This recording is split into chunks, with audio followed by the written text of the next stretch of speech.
Hi, I'm John, and I'm the Director and Chief Curator of the Museum of Portable Sound, which was begun as a research project for my PhD, but is now continued on to become a full-fledged institution.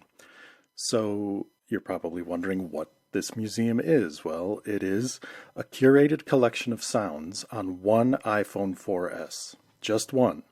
The sounds are only on this one particular mobile and they're not available for download anywhere online. As I like to describe it, it's not an app, it's an experience, and hopefully that will make more sense by the end of this presentation. The museum began in November of 2015 at the London College of Communication with a ribbon-cutting ceremony. The museum currently contains 325 sound objects, which add up to nearly 10 hours worth of listening material. And the vast majority of these sounds are taken from my own practice of field recording, which I've been doing for more than 20 years. Originally, I was using these field recordings for either experimental music or sound art, but that never really felt comfortable to me. Eventually, it hit me.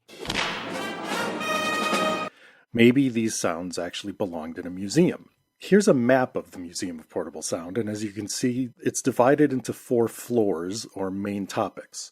So we've got natural history, science and technology, architecture and urban design, and art and culture. And these are very typical ways that museums have historically categorized the world. Inside each of these 4 main categories, there are a series of galleries that go into more detail. If we think of the mobile as the museum's building, then the albums in the music app on the phone are the galleries, and then the tracks inside of each album are the objects in the museum. Now, the reason this is so simplistic is because the way the museum was visited before the pandemic was when we did get together, I would hand them the mobile phone, a printed copy of the map, and a 300-page gallery guide which contains all of the object labels or didactic texts that are usually on the walls in a more typical museum. And then we would sit there and I would be available for questions, and we would usually end up having a really long conversation about sound. Then, of course, with the pandemic, I was no longer able to have in-person meetings like this. So after thinking about it and sort of restructuring things a little, I decided to move the museum online, and it's actually worked out much better than I expected it to, because now I can have an audience from anywhere in the world. Since the museum opened in 2015, it's had nearly 1,800 visitors. You might wonder why exactly I decided to make a museum like this. Well, one of the many reasons is I was thinking about how sound is usually utilized by museum professionals. Usually this is what we see in museums in terms of sound. It's sound used to describe visual objects. And I started thinking, well, what if we took the visual aspect out? And what if the sound was actually what you were visiting the museum to experience? And usually when people have historically talked about making museums of sound, it's always been talked about as something that's absolutely impossible. But a museum of sounds is only impossible if you think it needs to work like a typical visual museum. I have a lot of reasons why I didn't make it an app, but probably the easiest one to explain quickly is I really wanted to encourage attentive listening. I wanted people to pay attention to the sounds. Usually when people listen to pre-recorded sound, it's always the backdrop for some other activity. And I think this whole notion of making an appointment to listen is what really makes this institution work as a museum. So now let's take a brief guided tour of the Museum of Portable Sound. I'm just going to play you one sound from each of the museum's 4 floors. So here we are on the first floor, Natural History. And this first sound I'm going to play for you is something called Cytherism.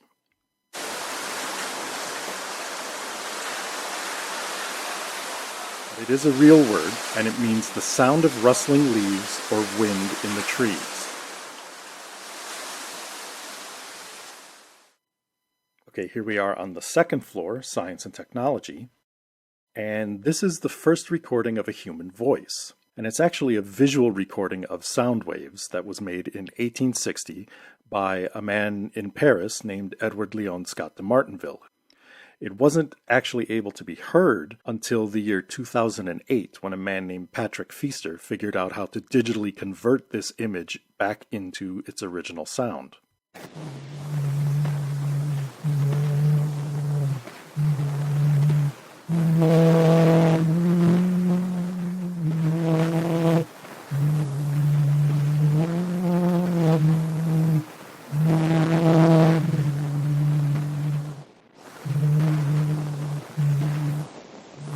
Hopefully some of you managed to recognize that. That's the sound of Edward Léon Scott de Martinville humming or singing the song Clair de la Lune. Now this was made in 1860, and that's 17 years before Thomas Edison managed to record his own voice. Here we are on the third floor. This is architecture and urban design, and this is actually one of the more popular sounds in the museum. This is the sound of Sigmund Freud's toilet, which I recorded at the Sigmund Freud Museum in Vienna, which is the house where he used to live. And what you see in this sound wave is an actual representation of the sound you're going to hear. I have not manipulated that waveform in any way. So any other imagery you might be seeing within that waveform is entirely your own neuroses. So just follow along with the waveform as I play the sound.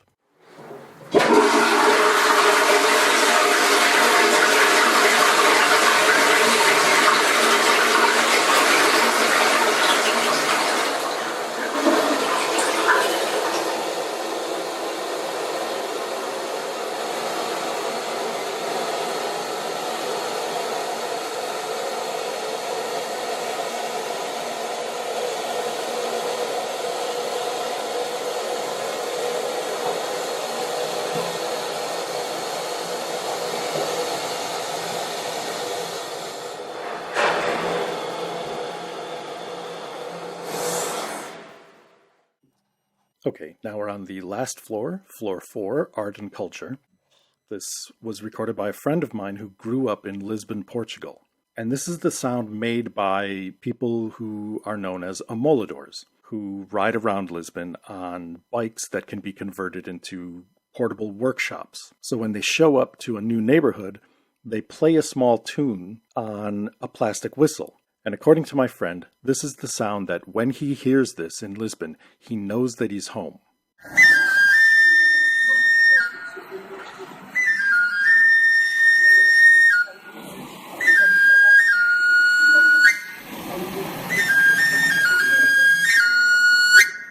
In sound theory, this is what's known as a sound mark, and these are sounds that give communities their acoustic identity. And this is one of the types of sounds that I'm most interested in collecting and displaying in the Museum of Portable Sound. One of the great things about doing the Museum of Portable Sound online is that now I'm able to incorporate items from the museum's physical objects collection.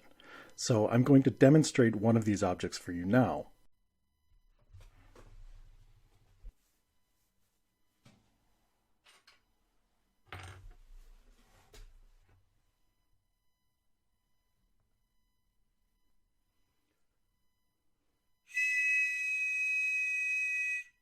This is a whistle that was given away in Cap'n Crunch breakfast cereal in the United States back in the 1970s. This was something that was discovered by a man named John Draper, who went by a hacker alias known as Cap'n Crunch. Because these whistles produced a 2600 hertz tone, the exact same tone used by the United States telecom system to mark unused long-distance telephone lines. Draper discovered that if you blew this whistle into a public telephone, you would be able to make international telephone calls for free. An article was published about phone phreaking, which was read by Steve Wozniak, who quickly became obsessed with phone phreaking. And he built a little electronic box that reproduced the tone of the bosun whistle. He managed to convince his friend, Steve Jobs, college kids would probably be interested in buying one of these boxes. So the two embarked on their first business venture together, and we all know that Steve and Steve later went on to found Apple Computer together.